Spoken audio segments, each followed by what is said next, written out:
So sabi ko, wow, thank you Lord. Thank you sa gift na to. And then a few weeks after, ambassador also called. So it started there. Then nag-expand kami, we started making more products. Nag-innovate kami, pinaganda pa lalo natin. And as you can see, from that we had about 3 products. Now we have about 21 to 25 products already. Currently, we are now looking for distributors that can distribute our products. Ang kagandahan kasi ngayon sa panahon ngayon, kailangan natin tulungan in terms of Filipino products. One of our advocacies in our company is we support Buy Filipino products, no? And when we do that, you not only support the economy, you kumbaga promote also jobs sa Philippines. And by doing that, we now encourage our young entrepreneurs or even the big entrepreneurs to magsama-sama, magtulungan tayo. Meron city, may country distributor, and meron din ho kami franchisee para sa mga malls natin. Another thing is if this is seen outside our country o kaya sa mga may gusto mag-business sa malls, we also have juice bars. So these juice bars will carry all the product lines and you'll have a coconut juice. Yun yung business, that's one. Number 2 is if kapag yung may mga lupain, let's say coconut farmers or may mga lupa kayo, especially those who have dwarf coconuts, yung hindi ho tataas ng mga 50 feet, we would like to partner with you. Maganda na yung technology ng paggawa ng virgin coconut oil, ng coconut sugar, and now, yung export natin, kinukulang ang production. We would like to partner with you. Thirdly, we are also looking for capital investors. We want to distribute kasi this products in the malls, in the supermarkets, and if you're a capitalist or a businessman, tawagan niyo lang ho kami and we can set a meeting. Yun, ang Buy Filipino basically is in order for us to have an impact sa economy natin, we should also as manufacturers come up with high standards of quality. Hindi lang produkto basta-basta pwede na yan. I mean, that's our sad to say, our tradition, pwede na yan product. But I think we have to have a step higher. We have to strive for excellence. We have to strive for quality, di ba? And of course, customer service, ibigay natin. I encourage every Filipino to seek out the global market kasi napakalawak. Napakalawak ang harvest land natin. The Philippine Star is a daily broadsheet circulated nationwide in the Philippines. Owned and published by Philstar Daily Incorporated, it was founded on July 28, 1986 by veteran journalists Max Soliven, Betty Go Belmonte, and Art Borjal.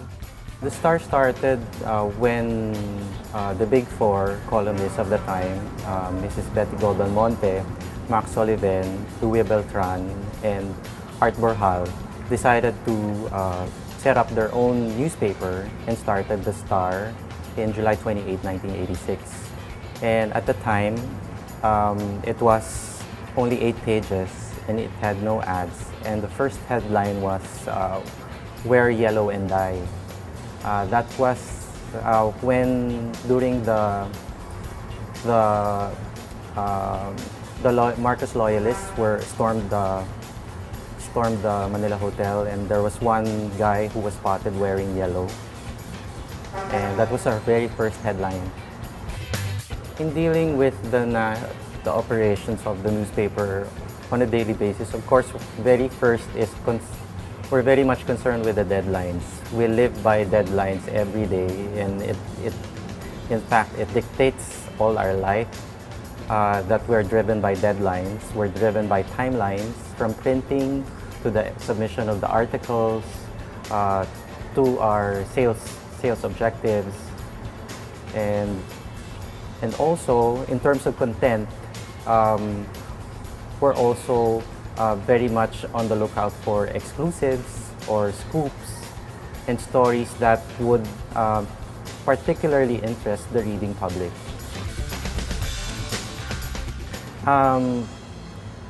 That line came from Max Sullivan, Truth Shall Prevail, and it's a very timeless adage on how a newspaper should be, or news reporting should be, how you should treat news and report it as it is, with fairness and judgment. We leave the judgment to the readers.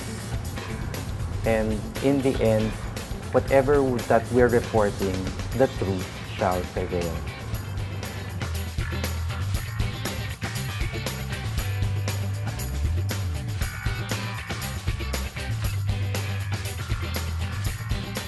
The newspaper presents a very viable medium for advertisers since it hits their target market. And well, to make it very attractive as a medium and a very successful business as a newspaper, of course, it really counts on having a very effective, a well-circulated newspaper, the distribution points, and the contact points where newspaper buyers usually are. And in our case, in the Star, it has been a very successful business since our market is primarily AB Upper C. And most of the newspaper reading public belong to this target market. And which is why you will see that among the top newspapers, Star has the biggest chunk of newspaper advertisers over other competitors. We're the only paper that you read from cover to cover. And from that slogan, that has inspired us to really improve on our content on a section-per-section basis. Given that mindset, we were able to really get to know our readers well. Those who like business, those who like sports, those who are into lifestyle, and how the readers would like their news to be read. For the past 5 years, the Star has grown tremendously. In terms of our revenues, we've grown over 30%. And in terms of market share, we've grown by almost 8%. And that market share has led us to being the top newspaper in terms of advertising share. And we're very close in terms of circulation, especially in Metro Manila, that we're one of the leading papers right now. And it's quite a journey to think that 23 years ago we came in as a 23rd paper, and right now we're being revered as one of the top papers in the country. So of what you can count on from the Star is the Star will still be around despite all the new media that is coming up. Expect bigger things to come from us, and we'll still be around 10 years and beyond. Nako, tinan nyo nga naman, ubus na naman ang oras natin. But not to worry, because I'll see you tomorrow. And speaking of tomorrow, we'll be up close and personal with Miss Grace Glory Go, the woman entrepreneur behind the Philippine Star. Don't forget to grab a copy of Joy Concepcion's 55 Inspiring Stories of Women Entrepreneur. Nandun po ako. And for more information, you may log on to www.gonegosyo.net o tumawag po sa mga numero na nasa inyong screen.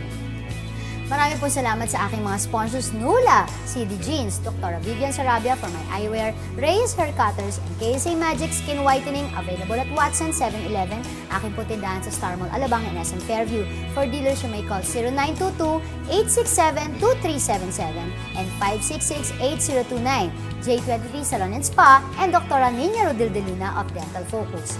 Salamat po muli sa pagtangkilik ninyo sa Go Negosyo, and let's continue to be inspired and motivated to build and plan our own enterprises. Ako po si Gladys Reyes Someru. Ito po ang all new, bigger, better, and brighter #1 negosyo partner on TV. Go Negosyo, kaya mo!